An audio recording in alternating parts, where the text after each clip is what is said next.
2026 April 1వ తేదీ నుంచి ఉచిత విద్యుత్ అయితే ఇవ్వబోతున్నారండి. అది ఎవరికి అంటే గనక చేనేత కార్మికులకి 200 యూనిట్లు, అలాగే మరమగ్గాలు ఉన్నట్లయితే అటువంటి వారందరికీ కూడా 500 యూనిట్లు చొప్పున ఉచిత విద్యుత్ పథకాన్నయితే ఏప్రిల్ 1 నుంచి ఆంధ్రప్రదేశ్ ప్రభుత్వం ఈ పథకాన్నయితే ప్రారంభించబోతుందండి.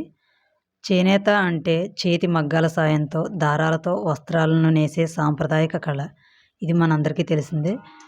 అలాగే ఈ చేనేత రంగానికి సంబంధించి వ్యవసాయం తర్వాత ఇది భారతదేశంలో వ్యవసాయం తర్వాత అతిపెద్ద ఉపాధి కల్పన రంగంగా అయితే చెప్పుకోవచ్చు.